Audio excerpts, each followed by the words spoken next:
Hello दोस्तों, मैं Anil Kumar smart IQ classes में आपका स्वागत करता हूं। आज हम लोग प्राचीन इतिहास में बौद्ध धर्म का अध्ययन करेंगे। पिछली क्लास में हमने बौद्ध धर्म का अध्ययन किया था, जिसके तौर पर हमने महात्मा बुद्ध के जीवन परिचय के बारे में अध्ययन किया था और उनके द्वारा जो कार्य किए गए थे और जो प्रमुख बौद्ध विहार बनाए गए थे उनके बारे में अध्ययन किया था। आज हम लोग जो है बौद्ध संघ की शिक्षा, बौद्ध साहित्य और बौद्ध संघ क्या किस प्रकार से कार्य करते थे इसके बारे में अध्ययन करेंगे और जो प्रमुख बौद्ध संगीतियाँ थी 4 उनके बारे में अध्ययन करेंगे। तो आइए एक एक करके इसका अध्ययन करते हैं, फिर आगे बढ़ते हैं।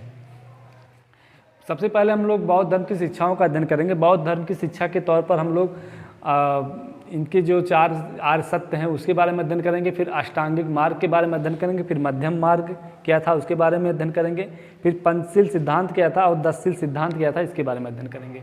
आइए एक एक करके इसका अध्ययन करते हैं। बौद्ध धर्म की जो शिक्षाएं हैं, सबसे पहले हम आर्य सत्य, जो 4 आर्य सत्य थे उसके बारे में चर्चा करेंगे। 4 आर्य सत्य हैं, दुख है, दुख का कारण है, दुख निरोध है और दुख निरोध के मार्ग हैं। फिर समझने का प्रयास करिए। दुख का कारण मतलब यहाँ दुख है, संसार में जो भी जन्म लेता है वहाँ दुख से घिरा हुआ है और यही दुख है। और दुख के कारण की चर्चा किया गया है कि दुख के कारण कौन से हैं, जैसे ईर्ष्या, लोभ, माया, मोह, ये सब जो है दुख के कारण बनते हैं। और दुख निरोध में है, दुख को कैसे रोका जाए इसके बारे में चर्चा किया गया है। यानी दुख के निरोध के बारे में चर्चा किया गया है कि दुख को जो दुख का जो कारण है उसका निरोध कैसे किया जाए, उसको मतलब रोका कैसे जाए, इसके बारे में चर्चा किया गया है। फिर उसके बाद है दुख निरोध के मार्ग। दुख निरोध का मार्ग जो है उसके बारे में चर्चा किया गया, यानी इसी के अंतर्गत ही अष्टांगिक मार्ग की चर्चा किया गया है। दुख निरोध मार्ग में अष्टांगिक मार्ग है और मध्यम मार्ग है, फिर पंचशील सिद्धांत है और 10शील सिद्धांत आते हैं।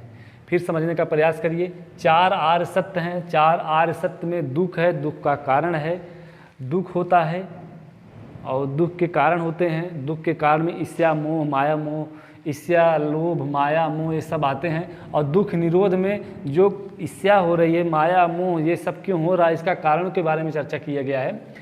दुख निरोध के बारे में कैसे उस दुखों को रोका जाए इसके बारे में चर्चा किया गया है। फिर दुख निरोध है। दुख निरोध का जो मार्ग है, उस दुख निरोध के मार्ग में अष्टांगिक मार्ग है, मध्यम मार्ग है, पंचशील सिद्धांत है और 10शील सिद्धांत आते हैं। आइए एक एक करके इसके बारे में चर्चा करते हैं। जो दुख निरोध के मार्ग हैं, सबसे पहले अष्टांगिक मार्ग की चर्चा करेंगे हम। अष्टांगिक मार्ग जो है ये तैतरी उपनिषद से लिया गया है। बौद्ध संघ से पहले उपनिषदों का निर्माण किया गया था, उसके बाद ही जो बौद्ध संघ का निर्माण किया गया उसमें जो अष्टांगिक मार्ग जोड़ा गया ये तैतरी उपनिषद से लिया गया है। ये परीक्षाओं की दृष्टि से बहुत ही इम्पॉर्टेंट है। पूछा जाता है कि अष्टांगिक मार्ग किस उपनिषद से संबंधित है, तो या किस उपनिषद के द्वारा किस उपनिषद से लिया गया है, तो ये हमारा उत्तर होगा कि तैतरी उपनिषद से लिया गया है। और ये जो अष्टांगिक मार्ग हैं इसमें 8 मार्गों की चर्चा किया गया है कि इन दुख के जो निरोध का मार्ग हैं, इन दुख के कारणों को जो है ख़त्म करने के लिए, दुख निरोध के लिए जो 8 मार्ग बताए गए हैं। इन 8 मार्गों में देखिए सम्यक दृष्टि, सम्यक संकल्प, सम्यक वाक, सम्यक आजीव, सम्यक व्यायाम, सम्यक कर्मांत और सम्यक स्मृति और सम्यक समाधि है। आइए समझने का प्रयास करते हैं। सम्यक माने होता है सही। देखिए सम्यक माने सही होता है, सम्यक माने सही होता है।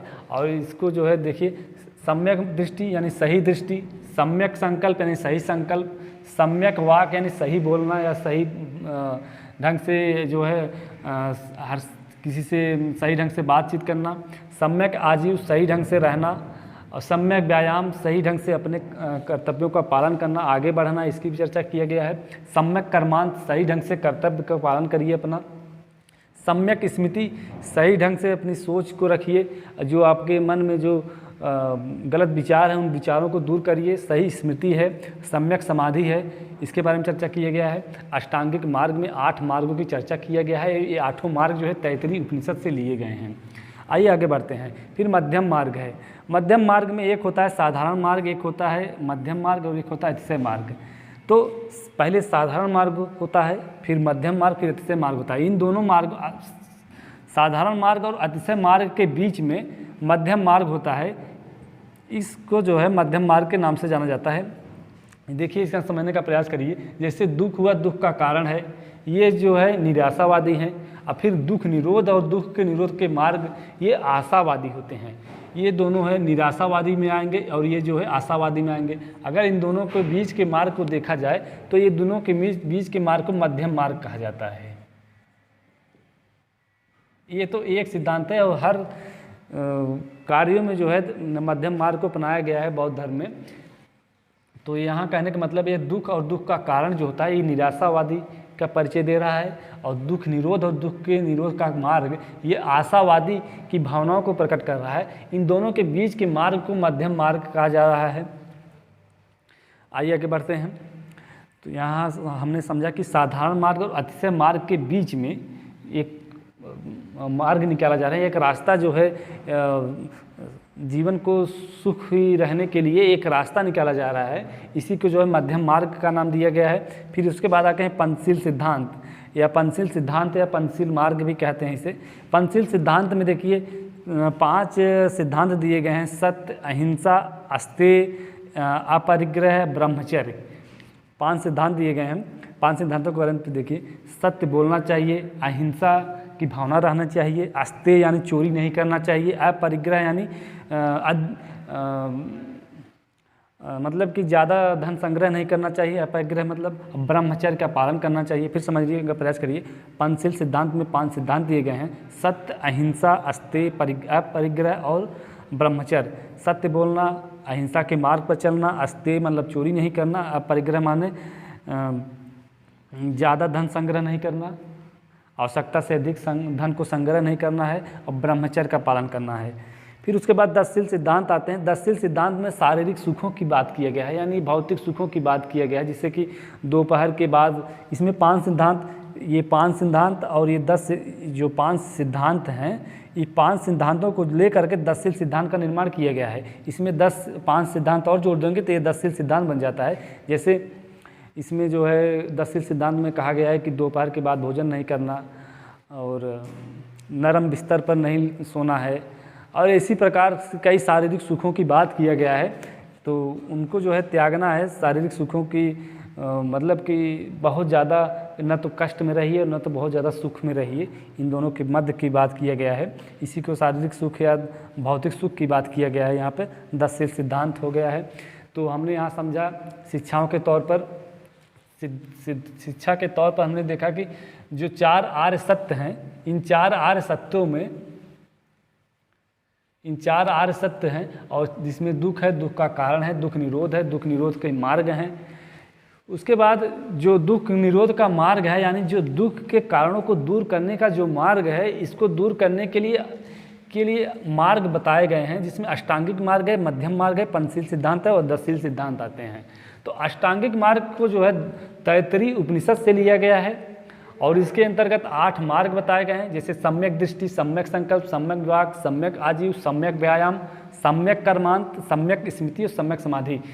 सही ढंग से देखना, सही विचारों को मतलब सही ढंग से जो है देखना है, और सही संकल्प लीजिए और सही वाणी बोलिए, सही आजीव मतलब सही ढंग से रहिए, सही व्यायाम करिए, मतलब सही व्यायाम का मतलब यहाँ ये है कि सही ढंग से अपने कर्तव्यों का पालन करिए और आगे बढ़िए।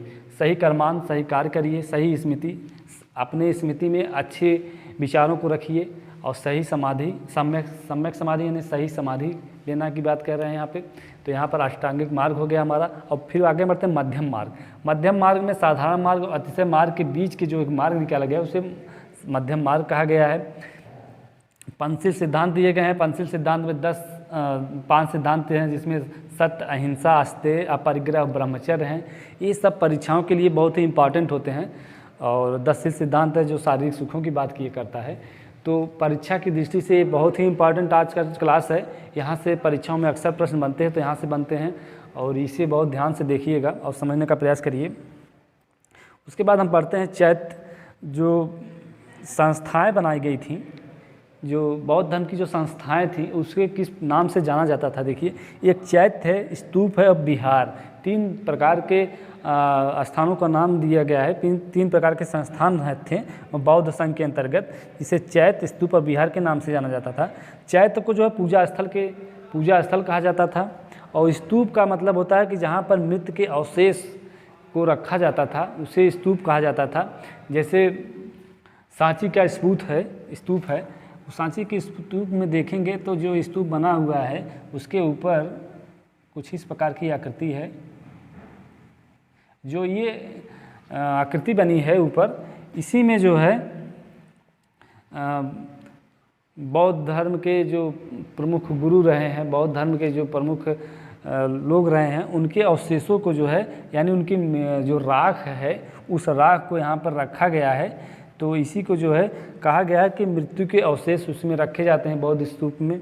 फिर बिहार है, बिहार मतलब ये होता है कि निवास स्थान की बात किया गया है। बिहार के तौर पर पिछली क्लास में हमने चर्चा किया था कि वेड़ुवन बिहार, घोषित राम बिहार, तो कई प्रकार, जेतवन बिहार है और पुब्बा राम बिहार था। तो कई प्रकार के बिहारों की चर्चा हमने किया था, जिसमें घोषित राम बिहार को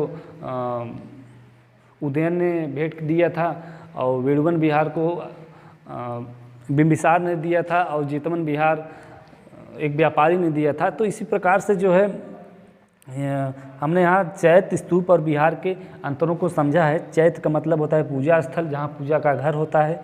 स्तूप का मतलब होता है मृत्यु के बाद जो अवशेष रखे जाते हैं जहाँ पर, उसे जो है स्तूप कहते हैं। जैसे सांची स्तूप हो गया, सांची स्तूप में जो ऊपर वाला भाग होता है, यहाँ पर स्तूप के ऊपर एक बनाया जाता है, उसी में जो है इसको रखा जाता है मृत्यु के अवशेष को, यानी मिट्टी, उसकी राख को रखा जाता है। बिहार का मतलब होता है निवास स्थान, जहाँ पर वो लोग बौद्ध संघ के लोग रहते हैं, भिक्षु लोग रहते हैं, जहाँ पर बोधिसत्व लोग रहते हैं, उसी को बिहार के नाम से जाना जाता है।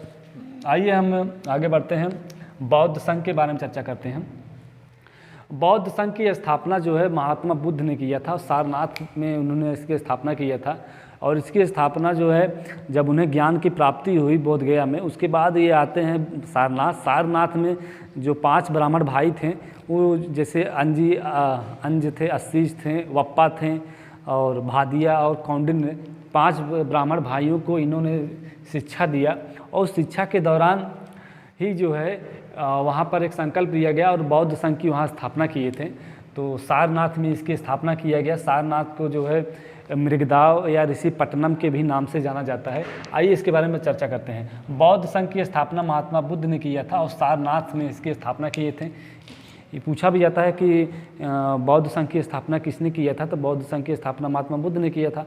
लेकिन पूछा जाता है किस स्थान पर किया गया, तो सारनाथ में किया गया है। ऑप्शन में सारनाथ रहेगा, या तो ऋषिपट्टनम देता है या तो मृगदाव, ये तीनों एक ही स्थल के नाम से जाने जाते हैं। सारनाथ को मृगदाव या ऋषिपट्टनम के भी नाम से जाना जाता है।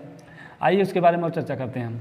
बौद्ध संघ की जो शर्तें थी, किन शर्तों को पूरा करने के बाद, किन मानकों को पूरा करने के बाद किसी व्यक्ति को जो है बौद्ध संघ में शामिल किया जाए, इसके बारे में बताया गया है। जैसे कि 14 वर्ष से अधिक उम्र के व्यक्ति को ही बौद्ध संघ में शामिल किया जाएगा। अगर 14 वर्ष से कम उम्र का आयु का कोई व्यक्ति है, कोई लड़का है, तो उसे जो है बौद्ध संघ में शामिल करने से पहले उसके गार्जियनों से, परिजनों से उनकी अनुमति लेनी पड़ेगी। उस अनुमति के बाद ही बौद्ध संघ में शामिल हो सकता है। गृहस्थ का त्याग करेगा वो, गृहस्थ के त्याग को प्रवज्जा के नाम से जब भी जाना जाता है। जो भी कोई भी बौद्ध संघ में शामिल होगा अपने गृहस्थ का त्याग करेगा वो, इसको जो है प्रवज्जा के नाम से जाना जाता है। ये परीक्षाओं में पूछा जाता है प्रवज्जा क्या है। प्रवज्जा का मतलब है कि बौद्ध धर्म में जो भिक्षु होते थे अपने गृह का त्याग करते थे, इसलिए इसे प्रवज्जा के नाम से भी जाना जाता है। आइए आगे बढ़ते हैं। उसके बाद इसमें जो है चोर, रोगी, अपंग, दास, सैनिक लोग जो है इसमें शामिल नहीं हो सकते थे। जो चोर होंगे, जो रोगी होंगे, अपंग होंगे, दास जो होंगे, सैनिक जो होंगे, इनको जो है बौद्ध संघ में शामिल नहीं किया जाता था। फिर आइए उसके कुछ टर्म्स हैं, इसको देखते हैं। उपसंपदा, जब भी किसी व्यक्ति को प्रवेश योग्य हो जाता था, जैसे प्रवेश लेने का उसका विचार हुआ और उस विचार वाले व्यक्ति को जो अपना विचार रखता है कि हम इस संघ में शामिल होंगे, तो उसको जो है उपसंपदा के नाम से जाना जाता था। और प्रवेश के बाद उस व्यक्ति को साम्रेण के नाम से जाना जाता है। यहाँ से क्वेश्चन बनता है साम्रेण क्या है, तो प्रवेश के बाद जो भिक्षु होते थे उन्हें जो है साम्रेण के नाम से जाना जाता था। बोधिसत्व, बोधिसत्व का मतलब होता है जो स्वयं निर्वाण को प्राप्त करके दूसरों को जो है निर्वाण प्राप्त करने में सहायता करता है, उसे बोधिसत्व के कहते हैं।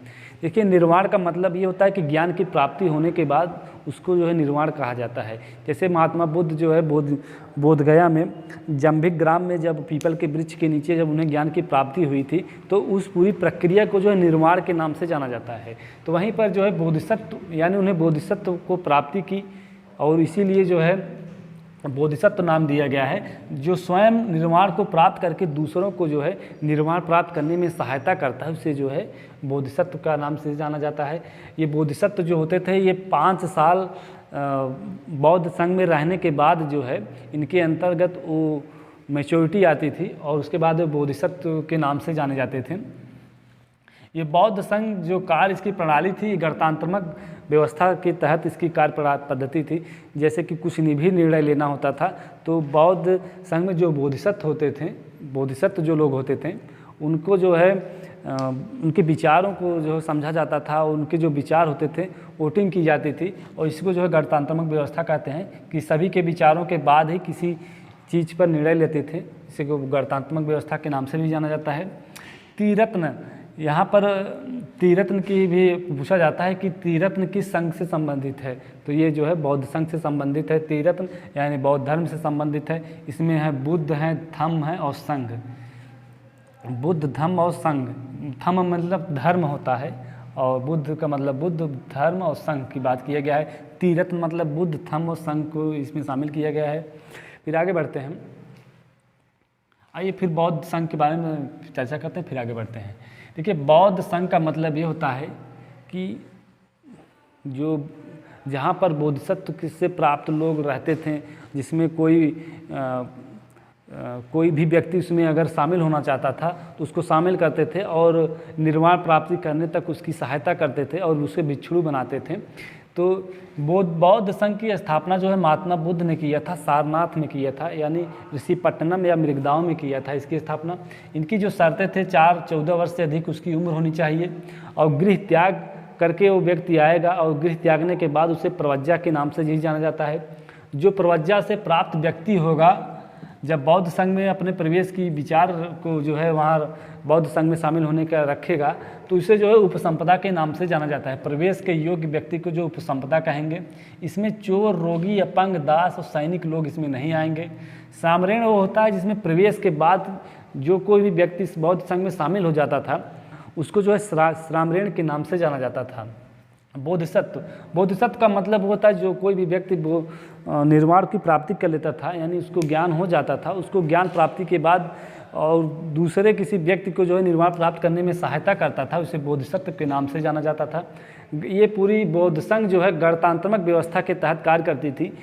कोई भी निर्णय लिया जाता था तो बहुमत के आधार पर निर्णय लेते थे, इसे गणतंत्रात्मक व्यवस्था भी कहते हैं। त्रिरत्न में जो है बुद्ध, धम्म और संघ की बात किया गया है।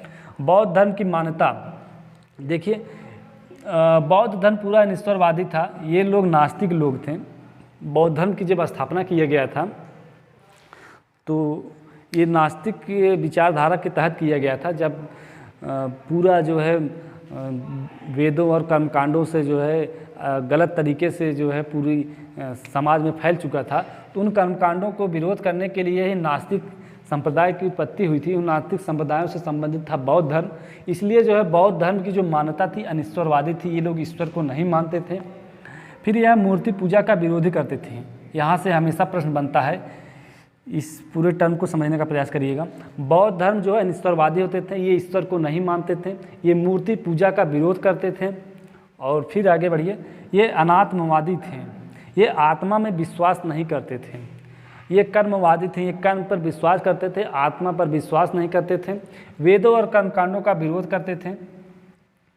वेदों और कर्मकांडों का विरोध करते थे, न कि उपनिषदों का विरोध करते थे। इसको ध्यान दीजिएगा, अक्सर प्रश्न में जो है बझाने के लिए दे देता है कि यहाँ पर वेदों और कर्मकांडों का सिर्फ विरोध किया गया है बौद्ध धर्म के द्वारा। उपनिषदों के द्वारा ही जो है देखिए तैतरीय उपनिषद की जो संकल्पना लिया गया है, अष्टांगिक मार्ग, ये उपनिषदों से ही लिया गया है। यानी उपनिषद का ये समर्थक थे और वेदों के जो है विरोधी थे। ये देखिए पुनर्जन्म की मान्यता थी यहाँ पर।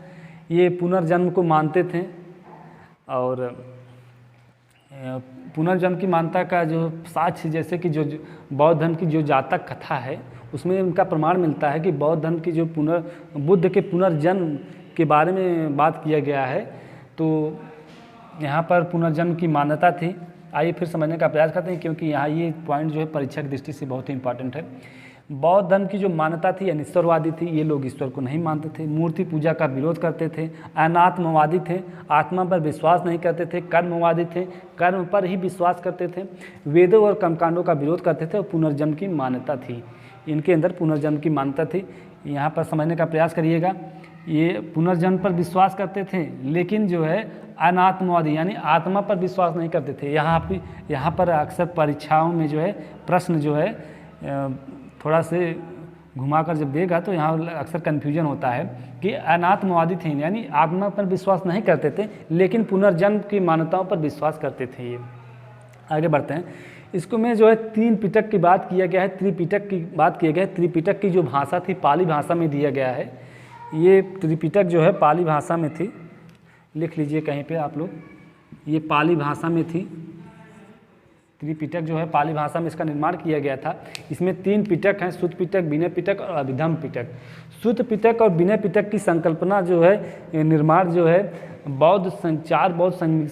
चार बौद्ध संगीतियाँ हुई थी और पहले बौद्ध संगीति में जो सुत्त पिटक और विनय पिटक का निर्माण किया गया था। आइए हम सुत्त पिटक का अध्ययन करते हैं। सुत्त पिटक की रचना जो है आनंद ने किया था। सुत्त पिटक की रचना आनंद ने किया था और ये वही आनंद है जो बौद्ध महात्मा बुद्ध के साथ जो है अनूपी उद्यान में जो है महात्मा बुद्ध से मिले थे आनंद। उसके बाद ये उनके प्रिय शिष्य बन गए थे बौद्ध महात्मा बुद्ध के, और इन्हीं के आनंद के ही कहने पर ही वैशाली में महिलाओं को प्रवेश भी मिला था। और पहली महिला जो प्रवेश पाई थी महाप्रजापति गौतमी थी।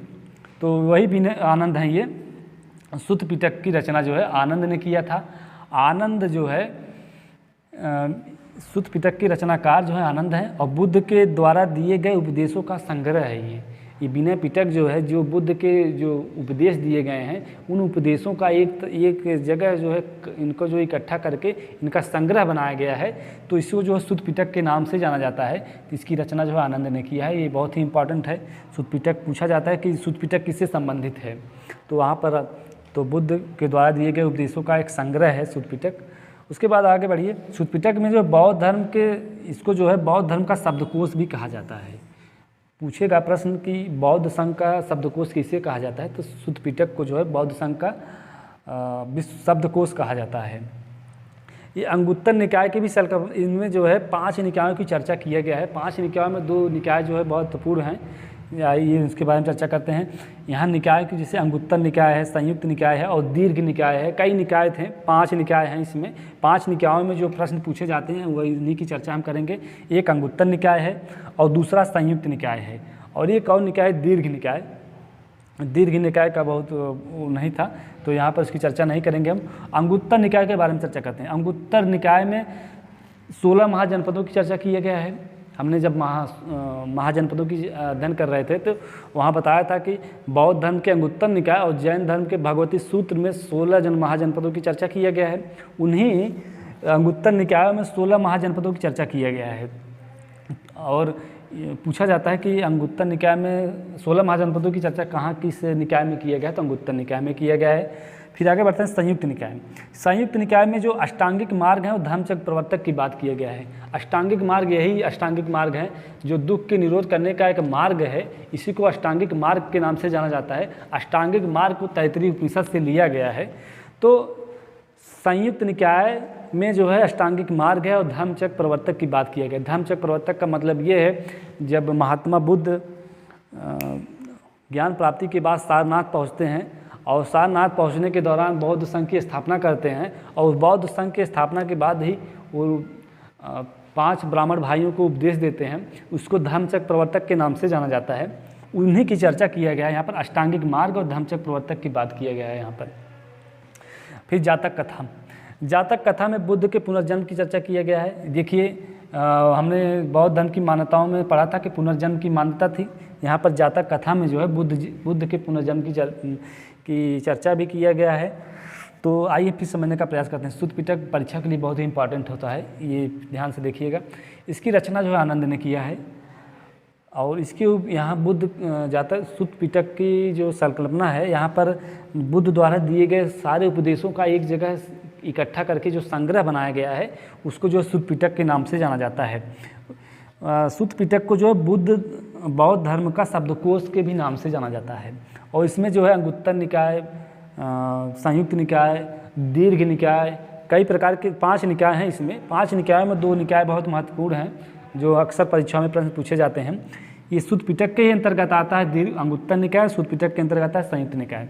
देखिए, अंगुत्तर निकाय में 16 महाजनपदों की चर्चा किया गया है और संयुक्त निकाय में अष्टांगिक मार्ग और धर्मचक्र प्रवर्तक की चर्चा किया गया है।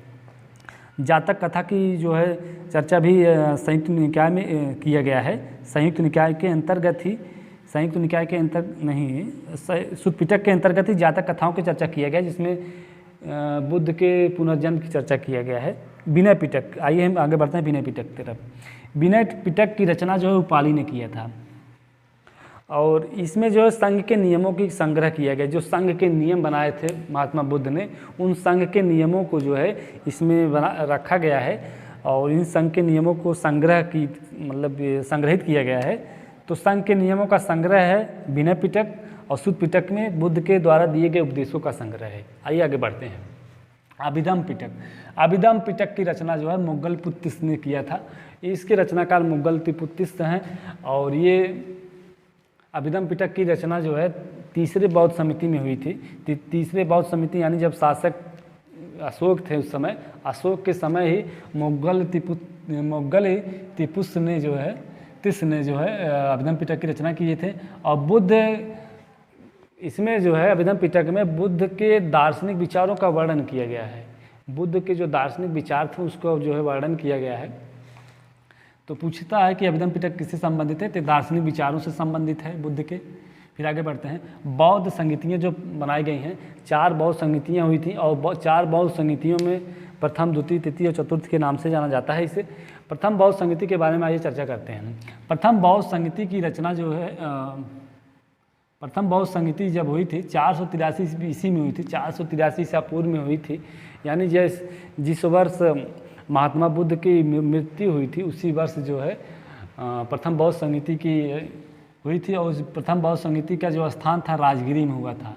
राजगिरी के सप्तकर्णी गुफा है, राजगिरी में सप्तकर्णी गुफा में प्रथम बौद्ध समिति हुई थी और इसके अध्यक्ष थे महाकश्यप। और शासक जो है राजगिरी का उस समय शासक अजातशत्रु था, बिंबिसार का पुत्र था अजातशत्रु। ये अजातशत्रु जो है अपने पिता की हत्या करने के बाद ही शासक बना था। तो यहाँ समझने का प्रयास करिए। अध्यक्ष जो है महाकश्यप हैं, शासक के तौर पर अजातशत्रु उस समय शासन कर रहा था। और प्रथम बौद्ध समिति के दौरान सुत्त पिटक और विनय पिटक का निर्माण किया गया था। सुत्त पिटक और विनय पिटक का निर्माण यहाँ पर किया गया था। सुत्त पिटक विनय पिटक का निर्माण किया गया था। तो पूछा जाता है कि सुत्त पिटक विनय पिटक का निर्माण किस बौद्ध संघ में किस बौद्ध संगीति में किया गया, तो हमारा आंसर होगा कि प्रथम बौद्ध संगीति में किया गया था। 483 ईसा पूर्व किया गया था। इसके अध्यक्ष महाकश्यप थे और शासक अजातशत्रु था और स्थान जो है राजगिरी का सप्तकर्णी गुफा थी। आइए आगे बढ़ते हैं दूसरे बौद्ध संगीति में। दूसरा बौद्ध संगीति जो है 383 ईसा पूर्व, 100 साल बाद 383 ईसा पूर्व यानी 383 BC में किया गया और स्थान था वैशाली। वैशाली में दूसरी बौद्ध संगीति हुई थी और दूसरी बौद्ध संगीति के जो अध्यक्ष थे सबाकामी थे और जो शासक थे कालाशोक था। और दूसरे बौद्ध संगीति के दौरान क्या निर्णय लिए गए थे, ये देखिए। महासांघिक और थेरवादी 2 समूहों बने थे। महासांघिक मतलब एक नया विचारधारा, जो नए विचारधारा को सपोर्ट करते थे, और थेरवादी मतलब जो पुराने विचारधारा के लोग थे उन्हें थेरवादी विचारधारा के नाम से जाना जाता है। तो यानी नए विचारधारा के लोग और पुराने विचारधारा के लोग 2 समूहों में बढ़ गए थे। यहाँ 2 समूह बने। तो यहाँ पर ध्यान दीजिए, द्वितीय बौद्ध समिति का स्थान वैशाली है और अध्यक्ष सबाकामी है और शासक कालाशोक हैं। और इसमें द्वितीय बौद्ध संगीति के दौरान जो निर्णय लिए गए थे, देखिए, महासांघिक और थेरवादी 2 समूह बने थे। महासांघिक का मतलब होता है कि जो नए विचारधारा के लोग होते थे, और थेरवादी विचारधारा का मतलब, थेरवादी का मतलब ये होता है कि जो पुराने विचारधारा के लोग थे। इन पुराने और नए विचारधारा के लोगों में दो भाग बन गए, दो भागों में वो टूट गए। इसको जो है ये सब घटनाएं द्वितीय बौद्ध संगति में हुई थी। तीसरी बौद्ध संगति आइए पढ़ते हैं। तीसरी बौद्ध संगति जो है 250 BC में, यानी 250 ईसा पूर्व हुआ था और पाटलिपुत्रा में हुआ था। उस समय शासक पाटलिपुत्रा का अशोक थे। इसके अध्यक्ष जो है मुगल तिपुतनिस हैं, वही हैं जो अभिधम्म पिटक की रचनाकार हैं। देखिए, फिर यहीं पर जो अभिधम्म पिटक की स्थापना हुई है। तीसरा पिटक जो है अभिधम्म पिटक है, उसकी रचना जो है मुगल तिपुस ने किया था, मुगल पुत्तिस ने किया था इसका, और शासक थे अशोक। अक्सर ये पूछा जाता है, ध्यान दीजिएगा। चतुर्थ बौद्ध संगति, चतुर्थ बौद्ध संगति जो है प्रथम सदी ईस्वी में हुआ था, यानी अब ईसा पूर्व नहीं, अब ईस्वी की बात की जाएगी। यहीं से जो है 1 ईसा पूर्व की बात होगी। तो प्रथम सदी में जो है इसकी स्थापना हुई थी। प्रथम बौद्ध संगति जो है प्रथम सदी में हुई थी, और ये जो है कुंडलवन में हुई थी। कुंडलवन जो है कश्मीर में स्थित है, और अध्यक्ष जो हैं इसके वासुमित्र थे, उपाध्यक्ष जो अश्वघोष थे। तो इसके अध्यक्ष और उपाध्यक्ष दोनों परीक्षाओं में पूछे जाते हैं। तो अध्यक्ष के तौर पर वासुमित्र थे, उपाध्यक्ष में अश्वघोष थे, और शासक जो है यहाँ पर कनिष्क जो है अपना शासन कर रहा था। वहाँ का शासक जो है कनिष्क था। और यहाँ पर जब चतुर्थ बौद्ध संगति हुई थी, उसमें हीनयान महायान 2 भागों में विभाजित हो गया था। इसको ध्यान दीजिएगा। आइए फिर इसको जो है बौद्ध संगति के बारे में चर्चा करते हैं, फिर आगे बढ़ेंगे। बौद्ध संगति जो है 4 बौद्ध संगतियाँ हुई हैं।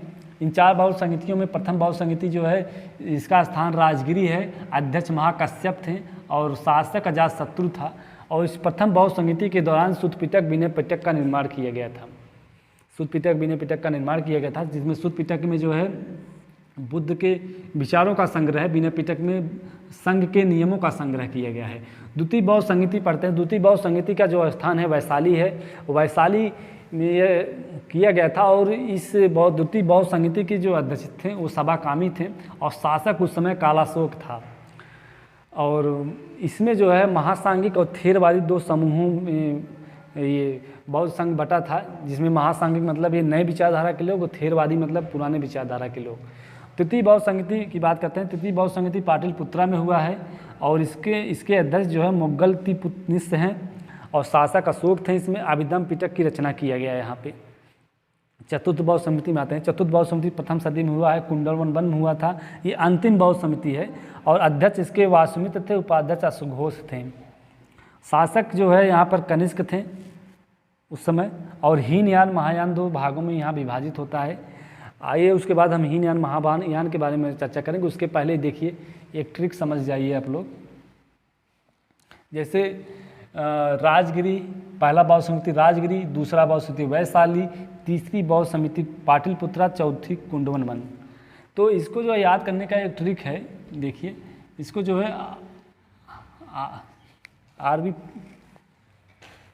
इसको जो है हम लोग RVPK के नाम से याद करते हैं। RVPK 2-3 बार मन में अपने रिवीजन करेंगे तो RVPK याद हो जाएगा। फिर स्थानों की बात करते हैं। देखिए स्थान जो है शासक की बात करते हैं। देखिए अजातशत्रु हैं, कालाशोक हैं, अशोक हैं, फिर कनिष्क हैं। इनको जो कि इसके पहला शब्द लीजिए, इसका पहला शब्द उनको लीजिए और उसको जो है इंग्लिश में देखिए। Ajatashatru A, Kalashoka A, Ashok A, Kanishka A, यानी AK RVPK AK। इसका जो है ट्रिक करने का एक तरीका है, याद करने का एक तरीका है, जिसमें RVPK, RV यानी राजगिरी, V माने वैशाली, P माने पाटलिपुत्रा, K माने कुंडलवन। आइए अब हम हीनयान महायान और बौद्ध साहित्य के बारे में चर्चा करते हैं। हीनयान जो और महायान, हीनयान के लोग जो है रूढ़िवादी विचारधारा से संबंधित थे, और वहीं पर महायान के लोग समय के साथ साथ अपने नियमों को परिवर्तित करते रहते थे, और ये अपने आप के परिवर्तनशील समझते थे। और ये जो है बुद्ध को भगवान की श्रेणी में रख करके उनकी मूर्ति पूजा बना करके उनकी पूजा करते थे। वहीं पर हीनयान लोग बुद्ध को महापुरुष मानते थे, और उनकी मूर्ति पूजा के विरोधी माने जाते हैं। आइए एक एक करके समझने का प्रयास करते हैं। हीनयान महायान के जनक नागार्जुन को माना जाता है। हीनयान का जो आदर्श है अरहत पद है, और महायान का आदर्श है बोधिसत्व। पिछली जब हम पढ़ा रहे थे तो हमने बताया था कि बोधिसत्व का मतलब ये होता है कि निर्वाण प्राप्त व्यक्ति, निर्वाण जो प्राप्त कर चुका है व्यक्ति, किसी दूसरे व्यक्ति को जो है निर्वाण प्राप्त करने में सहायता करता है, उसी को बोधिसत्व कहते हैं। तो बोधिसत्व का मतलब यह था कि निर्वाण प्राप्त किया हुआ व्यक्ति किसी दूसरे व्यक्ति के जो है निर्वाण प्राप्त करने में सहायता करता है, उसी को बोधिसत्व कहते हैं। और अरहत पद का मतलब ये होता है कि जो कोई व्यक्ति अपने खुद ही निर्वाण को प्राप्त करता है, किसी की सहायता नहीं, बिना किसी की सहायता लिए जो है निर्वाण की प्राप्ति करता है, उसे अरहत कहा जाता है। तो हीनयान के लोग जो है इनके नियम बड़े कठोर होते थे। ये जो है खुद अपने आप ही निर्वाण प्राप्त करते थे और इसी को अरहत पद कहा जाता है। बोधिसत्व का मतलब होता है किसी की सहायता के द्वारा ज्ञान की प्राप्ति करना, और यहाँ पर है खुद अपने ही द्वारा जो है निर्वाण ज्ञान की प्राप्ति करना। फिर आगे बढ़िए, बुद्ध को जो है यहाँ पर महापुरुष माना गया है, वहीं पर महायान में बुद्ध को भगवान माना गया है। आगे बढ़िए, ये जो है मूर्ति पूजा के विरोधी थे और ये मूर्ति पूजा के समर्थक थे। ये लोग भगवान बुद्ध को जो है भगवान का दर्जा दिए और मूर्ति पूजा, उनकी मूर्ति बनाकर मूर्ति पूजा करने लगे। और वहीं पर हीनयान के लोग जो है मूर्ति पूजा का विरोध कर रहे थे। वहीं पर ये जो उनकी जो मूर्तियाँ बनी पाई गई हैं वो सब गांधार कला की शैली में पाई गई हैं। ये परिवर्तन को स्वीकार नहीं करते थे और ये परिवर्तन को स्वीकार करते थे। ये परिवर्तन को स्वीकार नहीं करते थे इसलिए इन्हें रूढ़िवादी कहा जाता है, और ये परिवर्तन को स्वीकार करते थे इसलिए जो परिवर्तनशील माने जाते हैं। ये मूल सिद्धांत को स्वीकार करते थे, जो बुद्ध के पुराने नियम थे उन्हीं सिद्धांतों को, मूल नियमों को ही मानते थे, और ये मूल सिद्धांतों में परिवर्तन के साथ स्वीकार करते थे। इनका जो कार्यक्षेत्र है देखिए हीनयान का, श्रीलंका है, बर्मा है, इंडोनेशिया है और दक्षिण भारत है। दक्षिण भारत में हीनयान का ज़्यादा प्रचार हुआ है, और श्रीलंका में, बर्मा में और इंडोनेशिया क्षेत्र में जो है इनका जो प्रचार क्षेत्र था श्रीलंका, बर्मा, इंडोनेशिया और दक्षिण भारत था। वहीं पर महायान का जो प्रचार का क्षेत्र है तिब्बत है, चीन है, जापान है, दक्षिण कोरिया है और उत्तर भारत है। तो फिर आगे बढ़ते हैं हम लोग वज्रयान। वज्रयान जो है ये छठी ईस्वी से 8वीं ईस्वी के मध्य जो है इसके वज्रयान का जो है विकास हुआ था, और इसमें जो है जादू टोना और जैसे कर्मकांडों का जो है यहाँ पर प्रधानता थी। इसलिए यहाँ पर जो है वज्रयान के निर्माण के बाद ही जो है बौद्ध धर्म का पतन होना शुरू हो गया था यहाँ, क्योंकि जादू टोना और कर्मकांडों की आलोचना के द्वारा ही बौद्ध धर्म की प्रसिद्धि मिली थी। अब यहाँ पर वज्रयान में जो है जादू टोना और की प्रधानता हो गई थी, यहाँ से ही बौद्ध धर्म का पतन शुरू हो जाता है। अब वज्रयान का जो प्रचार का क्षेत्र था चीन था, तिब्बत था और जापान था। वज्रयान का विकास जो 6वीं ईस्वी से 8वीं ईस्वी के मध्य हुआ था, और यहाँ पर जादू टोना जैसे कर्मकांडों का यहाँ पर प्रधानता पाई जाती है। वहीं पर चीन, इसका जो कार्यक्षेत्र है चीन, तिब्बत और जापान है। आइए हम बौद्ध साहित्य की चर्चा करते हैं। बौद्ध साहित्य में नागार्जुन, अश्वघोष और एडविन अर्नॉल्ड की चर्चा करेंगे हम। नागार्जुन ने एक माध्यमिक कारिका एक पुस्तक लिखी थी, और माध्यमिक कारिका पुस्तक में जो है यहाँ पर उल्लेख किया गया है कि सृष्टि में जो भी कोई वस्तु का निर्माण किया गया है किसी दूसरी वस्तु के द्वारा ही किया गया है, किसी दूसरी वस्तु के माध्यम से ही किया गया है। इसी को जो है माध्यमिक कारिका में इसका उल्लेख किया गया है, यानी माध्यमिक कारिका इसे शून्यवाद के भी नाम से जाना जाता है। ये परीक्षा की दृष्टि से बहुत ही इंपॉर्टेंट है। शून्यवाद का सिद्धांत किसने दिया है, ये परीक्षा में पूछा जाता है। जब पूछा जाए शून्यवाद का सिद्धांत किसने दिया तो नागार्जुन ने दिया है। उनकी पुस्तक है माध्यमिक कारिका, और इसको में जो है माध्यमिक भी कहते हैं, इसे शून्यवाद के भी नाम से जाना जाता है। आइए बढ़ते हैं अश्वघोष। अश्वघोष की रचना है बुद्धचरित्र, शरीपुत्र प्रकरण, सौंदरानंद और ललित विस्तार। इनकी 4 रचनाएं हैं जो परीक्षा की दृष्टि से बहुत ही इंपॉर्टेंट हैं। बुद्धचरित्र को जो है बौद्ध का रामायण भी कहा जाता है। ये बहुत ही फेमस पुस्तक है। इसका जो है निर्माणकर्ता अश्वघोष हैं। वहीं पर शरीपुत्र प्रकरण की रचना किए हैं, सौंदरानंद की रचना किए गए हैं और ललित विस्तार की रचना किए हैं। तो अश्वघोष ने 4 रचनाएं की हैं। नागार्जुन की एक रचना बहुत इंपॉर्टेंट है, माध्यमिक कारिका। और एडविन अर्नॉल्ड ने पुस्तक लिखी लाइट ऑफ एशिया। इन्हीं के नाम पर ही बुद्ध को लाइट ऑफ एशिया के भी नाम से जाना जाता है। तो हमने यहाँ पर बुद्ध के साहित्य के बारे में चर्चा किया है। तो जिसमें नागार्जुन और सुघोष और एडविन अर्नाल्ड की पुस्तकें थी। इसमें एडविन अर्नाल्ड की पुस्तक है, इसको ध्यान रखिएगा, इन्हीं की पुस्तक है लाइट ऑफ एशिया।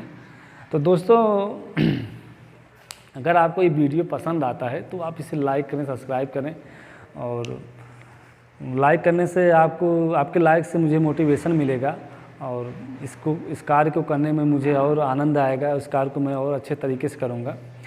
तो मिलते हैं नेक्स्ट क्लास में, धन्यवाद।